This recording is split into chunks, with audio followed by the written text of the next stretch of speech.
إن الحمد لله نحمده ونستعينه ونستغفره ونعوذ بالله من شرور أنفسنا ومن سيئات أعمالنا من يهده الله فلا مضل له ومن يضلل فلا هادي له أشهد أن لا إله إلا الله وحده لا شريك له وأشهد أن محمدا عبده ورسوله صلى الله عليه وعلى آله وصحبه أجمعين يا أيها الذين آمنوا اتقوا الله حق تقاته ولا تموتن إلا وأنتم مسلمون يا أيها الناس اتقوا ربكم الذي خلقكم من نفس واحدة وخلق منها زوجها وبث منهما رجالا كثيرا ونساء واتقوا الله الذي تساءلون به الأرحام إن الله كان عليكم رقيبا يا أيها الذين آمنوا اتقوا الله وقولوا قولا سديدا يصلح لكم أعمالكم ويغفر لكم ذنوبكم ومن يطع الله ورسوله فقد فاز فوزا عظيما أما بعد. My dear brothers in Islam and my sisters in Islam, alhamdulillah, thumma alhamdulillah, Allah subhanahu wa ta'ala has given us a tawfiq to gather on this beautiful Yawm al-Jum'ah, this day which is the Eid of the Muslims for the week. And we praise Allah subhanahu wa ta'ala for making us Muslims here today and giving us an excellent religion in Al-Islam. Allah says, Inna ad-dina inda al-Islam. The only religion, the only faith, and the only way of life that is acceptable to Allah subhanahu wa ta'ala is Al-Islam.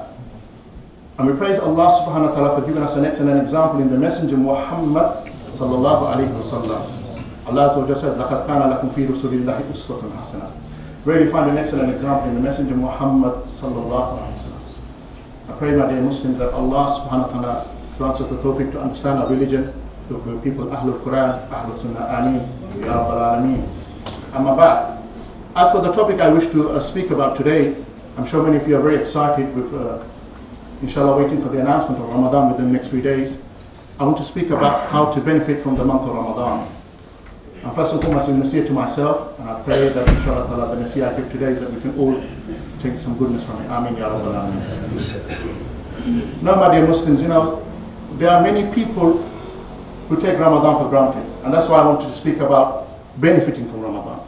For some people, Ramadan is just a month, an ordinary month in the year. It comes and goes, and people just get on with their life.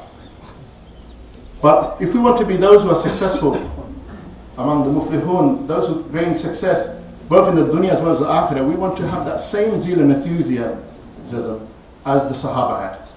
If you look to the way that they used to approach Ramadan, 6 months before Ramadan came, they would make dua to Allah, Allahumma ballighna Ramadan, Allah give us the tawfiq to see and capture the month of Ramadan. And only yesterday, a brother put on social media how a brother was driving a car in his local area, a crash, they took him to the hospital, pronounced dead there. So we take it for granted we're going to see the month of Ramadan, but kullu tawfiq min Allah, and if it's in your qadr, you will find this, subhanAllah. So what I want us to do is really prepare. I want to prepare as individuals, but also to do what we can as a community. We are a great community. The Ummah Muhammad sallallahu alaihi wasallam. We are a merciful community. We're a kind community. I want us to understand that. But first and foremost, let us look at us individually and let us seize the moment. Let us improve ourselves, because that is what we want. Ramadan is like a boot camp. Ramadan is a month that comes and doesn't stay for long, but that short time that you have, you can make a lot of changes, especially in improving yourself, your self-character. And why? Because it is a very special month. It is the month that the Rasul sallallahu alaihi wasallam said, إِذَا دَخَلَ شَهْرُ رَمَضَانَ فُتِحَتْ أَبْوَابُ السَّمَاءِ وَغُلِّقَتْ أَبْوَابُ جَهَنَّمَ وَسُلْسِلَتْ الشَّيَاطِينِ. Muttafaq alayh. This is collected in Bukhari and Muslim. Look to this special opportunity that we have. When the month of Ramadan comes, look to Allah does.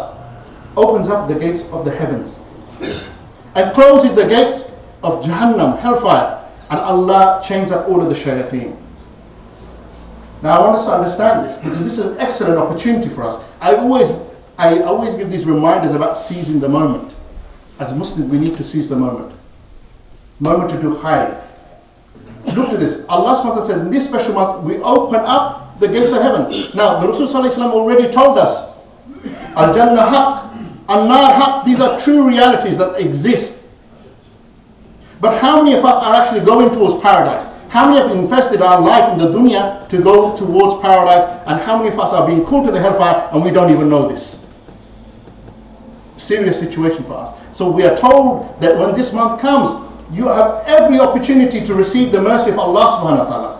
Go towards paradise as long as you follow the religion, our Islamic teaching, our balanced teaching.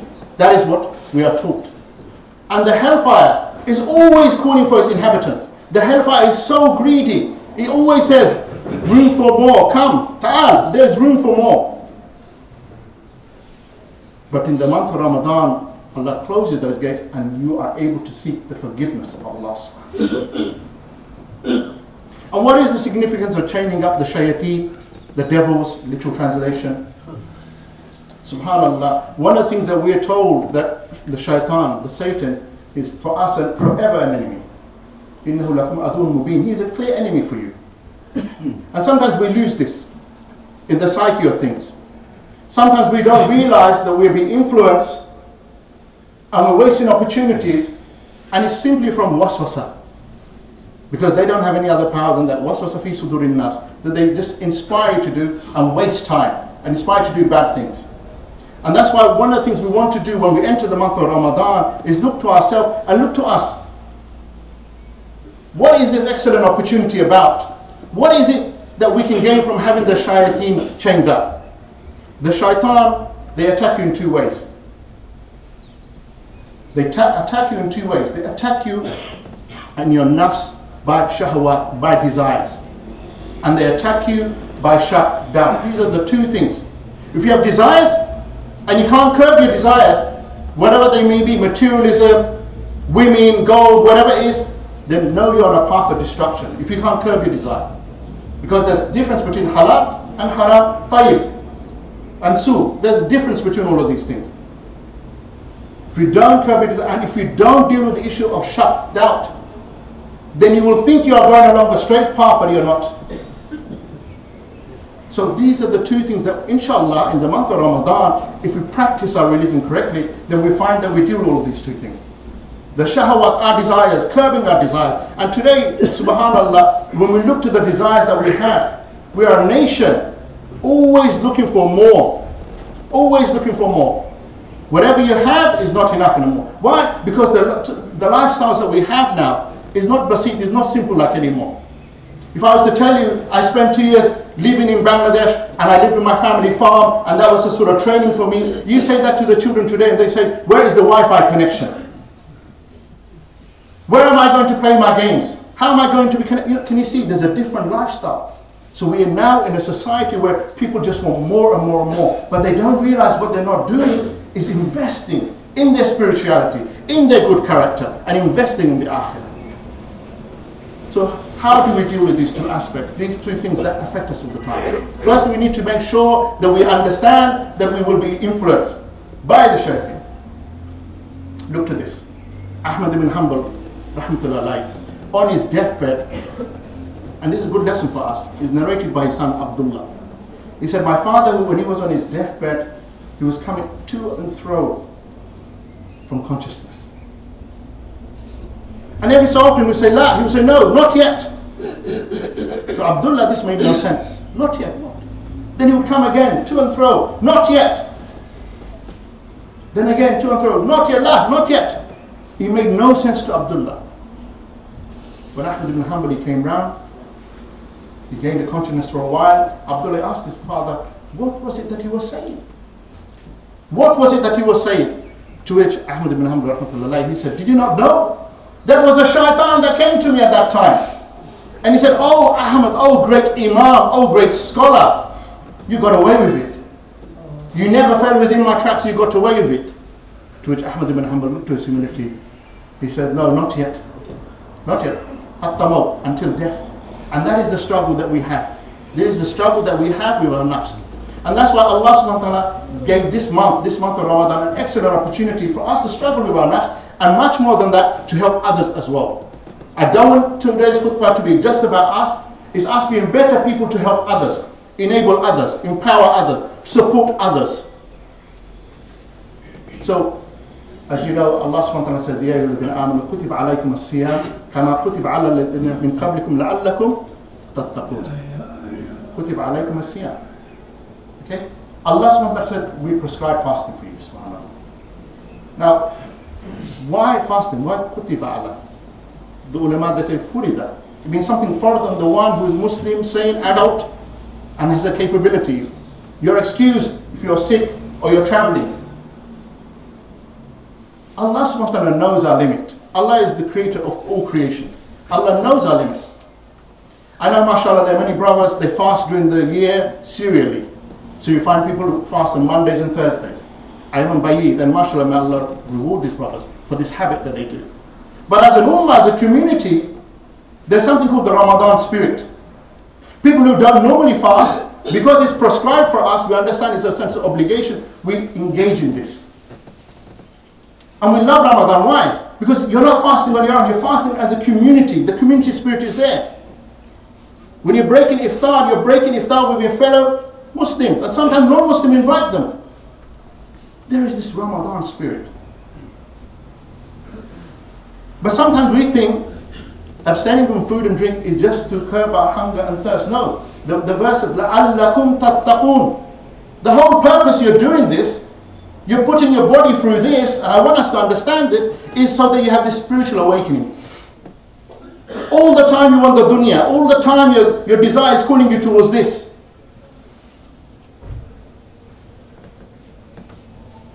This is the time when you suppress those feelings.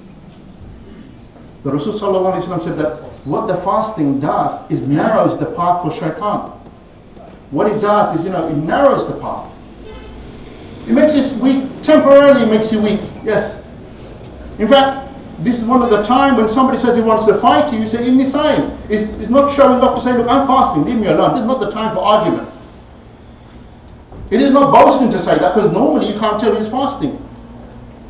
So it suppresses you, it narrows the path, because we know the Rasul sallallahu alaihi wasallam said, La taqdab, don't get angry, la taqdab, don't get angry, la taqdab, angry, don't get angry. And the anger is a problem that we have. Many people have this. And attributed towards the shaitan. The waswasa of the shaitan. You're not dealing with your situation. La taqdab. So what fasting does for us, I want to understand that it just curbs those desires, subhanAllah. It's not that Allah subhanahu wa ta'ala wants from you just to abstain from food or just to abstain from drink, subhanAllah. It's not that at all. Look to this. In the time of the Rasul sallallahu alayhi wasallam, a man came to the Rasul sallallahu alayhi wasallam, Ya Rasulullah, there are two women in the city that are suffering from thirst. Oh, Ya Rasulullah, give them the permission to break their fast. When the Prophet ﷺ went there, he found these two women and they were indeed in pain. Now there's a moral behind this story. The Rasul ﷺ, he turned away from them. Now the moral of the story is not about women, because I know the sisters are listening. I don't want it to be an issue about this is the characteristic of women. Rather, it's the characteristic of all insan. Look to this. The Rasul ﷺ saw these women, he turned away, which means he didn't approve of their action. What? Not that they were fasting. The Rasul ﷺ said, bring forward 2 bowls. Bring it in front of these women. And no sooner did that happen, they start to vomit. Pus, blood, and laham, meat. So the Rasul ﷺ, he says, look to these 2 women. They were indeed fasting during the day, abstaining from food and drink. But they broke their fast by eating the flesh and drinking the blood for the fellow Muslims. The ulama here say, this is not actually breaking, but it means you lose the reward of fasting. So we may think this is something small. This is an example that is shown to us. That the fasting, the whole purpose is that other Muslims are protected from you. Other human beings are protected from you. Al-Muslimun, man salama al-Muslimun, min lisanihi wa yadihi. Have you thought about this? The Muslim is defined by the one, yes, who are other Muslims. See, your characteristics, your actions affect other people. You are a Muslim indeed if other Muslims are safeguarded from your tongue. If other Muslims are safeguarded from your hands. And let's put in the wider society as well. That is the characteristic of a Muslim. That is the characteristic of our Messenger Muhammad sallallahu alayhi wa sallam. We did not send him Muhammad except as a mercy to al-alamin, mankind. You have an excellent opportunity to go out in the society with your fasting, with your ibadah, and to engage with society in a manner that people appreciate your spirituality. Which brings me to the point, second point I want to speak about, that this is the month of Quran. Shahr Ramadan, alladhi unzila fil Quran, hudan lin-nas wa bayinat min al-huda wal furqan. This is indeed the month of Quran. It is a month where you're going to recite a lot of Quran, you're going to listen to a lot of Quran. But you know the Quran? it had a profound effect on the companions. You know why? Not just by the literal recitation, though may Allah reward all of the huffaz that would be leading salah. May Allah accept all of your recitation as well. Amin ya Rabbal Alameen. Ya Allah, make us Ahlul Quran. The Sahaba, they transformed a society because they comprehended what was said and they applied it to themselves. أَفَلَا يَتَدَبَّرُونَ الْقُرْآنَ. Will you not comprehend the Quran? I run a madrasa, and one of the things that people always come to me and say is, can you make this son of mine or this daughter of mine hafiz and hafiz? I said, inshallah, tawfiq is from Allah subhanahu wa ta'ala. We have the best resources here. We have good teachers that can teach. But add to the curriculum Arabic language. Add to the curriculum understanding what they're going to memorize. They will be able to not just benefit people in leading the salah, but also to teach them the religion. The Sahaba, they were like this. They actually acted upon the Quran. We find some of the great reciters amongst the Sahaba, Ibn Masud, Al-Uthman, anhuma. What they would do is, this is their program. 10 verses of the Quran, read it, memorize it, act upon it, subhanAllah. Read it, memorize it, act upon it, subhanAllah. I know sometimes for us, that those who don't understand Arabic, it takes longer to have the tarjuma and read it like this, subhanAllah. But it's worth the effort. Worth the effort. Why? Because if your Ramadan program enables you just to understand 10 verses or 30 verses at the end, and you're able to apply it, subhanAllah, that would have been a beneficial Ramadan for you. If we look to the conversion, one of the great companions of the Rasul sallallahu alayhi wasallam, what caused Omar to convert to Islam? You know, someone who despised the Muslims before he turned Muslim, persecute Muslims, easily influenced to challenge Muslims.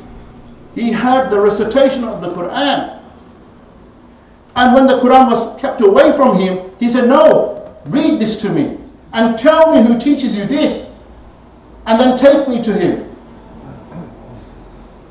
The Quran transformed Omar to the point when he approached the Rasul, he had a sword in his hand. He didn't realize he had a sword in his hand because he had attempted to go and kill the Rasul that day. But the Quran diverted his attention, so when he came towards where the Rasul was, the companions, they got worried. They said, Ya Rasulullah, let us deal with him, thinking that he came as an enemy, but he did not come as an enemy on that day. The Prophet said to Omar, what is this in your hand? He dropped it. He had a conversation. And then Omar became Muslim. He said, Ashhadu an la ilaha illallah wa ashhadu anna Muhammadan abduhu wa rasuluh. You know, the Quran can have this effect. Subhanallah. My Christian neighbor, every year when I go to Taraweeh, mashallah, look to this. Whenever, you know, we all have problems. Muslim, non-Muslim, like highs and lows, we have this, subhanallah. She'll be the first person to say to me, Ramadan Mubarak. May you have a blessed Ramadan, subhanallah.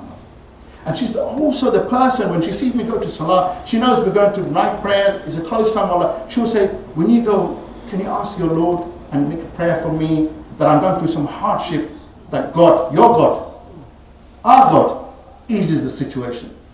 How can that happen, my dear? It can't be. If we think we monopolize everything, if we think we monopolize hidayah, guidance, may Allah guide to Islam, ya Rabbal Alameen. May Allah ease the situation, ya Rabbal Alameen. May Allah ease the situation all of the Muslim and non-Muslim around the world. That we have people who want to follow the path of Allah subhanahu wa ta'ala. Because Allah subhanahu wa ta'ala created for a noble purpose. And Allah subhanahu wa ta'ala sent us the guidance, subhanAllah. So, the Ramadan program that I want us to engage in, my dear Muslims, is firstly to seize the moment. To seize this excellent opportunity in the month of Ramadan, to be people when we fast, to appreciate that the fasting is just more than to abstain from food and drink, and that we're people who hold on to the Quran. I know that if we follow this program, then we will go towards what Allah intends for us. Allah subhanahu wa ta'ala intends for us in this month to have forgiveness. See, this is the thing. I mentioned shaitan time and time again. We have our own faults as well. But this is because this is the theme that we find in the Quran. That you have to fight this. Nafs and so on. One of the things shaitan was too proud to do is accept that he makes mistake and to seek forgiveness. Whereas the sign of insan is that we accept that we make errors. We accept that we're able to err. Sometimes our own fault, sometimes not our own fault. We're told, yes, اتَّقِ اللَّهَ حَيْثُمَا كُنْتَ, fear Allah where we are. وَأَتْبَعْ سَيِّئَةً حَسَنَةً تَمْحُوهَا. But we're told, fear Allah where we are, but if you do something bad, follow it up with something good. So we have to always be checking ourselves. This Ramadan, if you follow the Ramadan program, you're able to get forgiveness by just those deeds that you do. Man sama Ramadan, in one narration. Man qama Ramadan. One who established Ramadan means who praised in Ramadan. Man qama laylatul qadr. Whoever established laylatul qadr, imanan wa ihtisaban, ghufira lahu ma taqaddama min dhanbi. He does it with iman and hope. He does it with iman and hope that Allah will forgive him of the sins. Sometimes we become too proud and haughty to ask for forgiveness. This was the sign of the mushrikeen, that they wouldn't want to seek istighfar. They wouldn't want to seek istighfar. They wouldn't accept the fact that they can make errors and so on. We make errors all the time. Sometimes even the way we speak to our children, the way we speak to our wives, the way they speak to the husbands, the way we speak to our parents, even though we're not supposed to say, oh, there's lots of minor things, let alone some of the shady dealings that our Muslims do.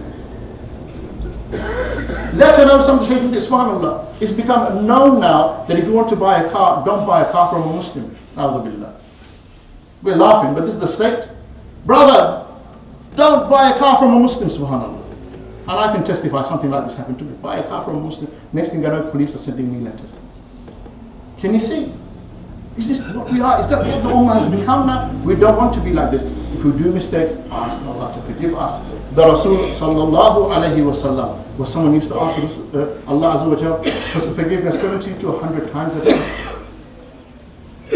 And he was told by Aisha, and Aisha would say, Ya Rasulullah, why do you ask for forgiveness when Allah subhanahu wa ta'ala has forgiven you your sins past, present and future?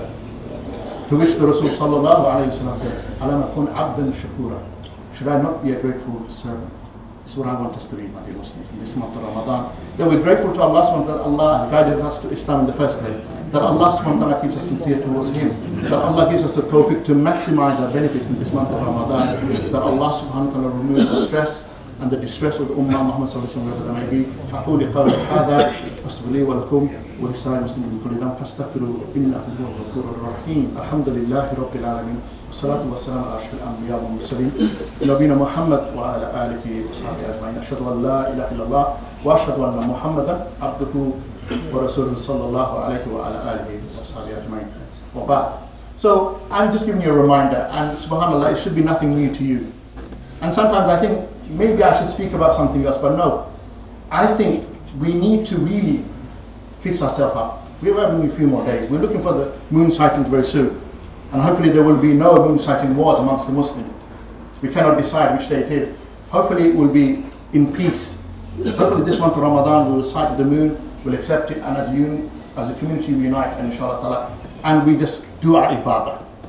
And our ibadah is many things. Like I said, ibadah is fasting, the ibadah is reciting the Quran, the ibadah is making dua. But I said this khutbah is about how we help others as well. So one of the things that you need to appreciate, this is a month of charity. This is a month of charity, sadaqah, it's a month of giving zakah, it's a month of helping others. Because this wealth that Allah gives is amana. And this wealth is for a purpose. You know, the Sahaba, they used to yusari'una fil khairat. They used to always compete in the good deeds. And one of the things the Sahaba felt bad about is that if they didn't have enough wealth to help the others. They used to say that the ones who have all the wealth have run away with all of the good deeds. Indeed, the Rasul sallallahu alayhi wa sallam said, Al-yadul ulya khayru min al-yadul sufla. The upper hand is better than the lower hand. Meaning, if you have the capability to help others, it's better than the ones, yes, they will be making dua for help, but you're able to be proactive. You are able to be proactive. And look, if we are going to follow the example of the Rasul sallallahu alayhi wa sallam, we find that the Rasul sallallahu alayhi wa sallam was the most generous of people.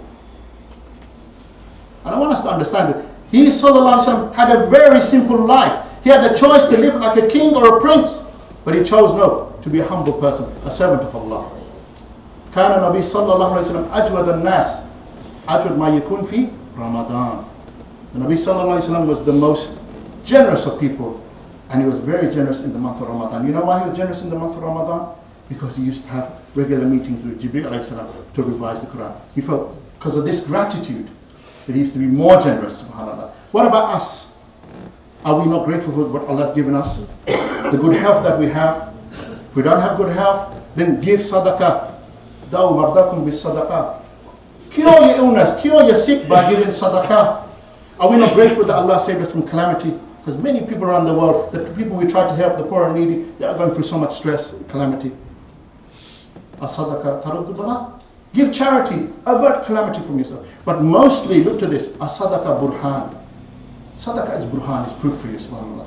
Let us be charitable in this month of Ramadan, where our good deeds are increased multiple, manifold. In this month, and let our sadaqah be burhan on the day of judgment when we need that hasanat. And let it stand, not like the small amount of money we donated or whatever is your ability, but mountains of hasanat. That is what we want to see. I pray that Allah subhanahu wa ta'ala gives us the tawfiq to have a beneficial Ramadan, that Allah makes us sincere towards Him, that Allah purifies our heart, removes from our heart any ill feelings that we have towards one another, and all of the diseases of the heart, that Allah subhanahu wa ta'ala, those of us that are sick, that Allah grants us shifa, those of us that are going through trouble and strife, that Allah eases our situation, those of us that are misguided, that Allah guides us, those of us that have passed away from our family and loved one, that Allah have mercy upon them. We have been commanded to give salat upon the Nabi. Allahumma salli ala Muhammad wa ala ali Muhammad kama sallaita ala Ibrahim wa ala ali Ibrahim innaka hamidun majid. Allahumma barik ala Muhammad wa ala ali Muhammad kama barakta ala Ibrahim wa ala ali Ibrahim innaka hamidun majid. ربنا آتنا في الدنيا حسنة وفي الآخرة حسنة وقنا عذاب النار. اللهم أعز الإسلام والمسلمين، اللهم أفرج المسلمين والمسلمات والمؤمنين والمؤمنات على أحياء منهم والأموات برحمتك يا أرحم الراحمين. اللهم انصر المستضعفين في كل مكان، اللهم انصر فإنك خير الناصرين. اللهم بارك لنا في شعبان وبلغنا رمضان برحمتك يا أرحم الراحمين. سبحان ربك رب العزة عما يصفون والسلام على المرسلين والحمد لله رب العالمين. آمين آمين يا رب العالمين.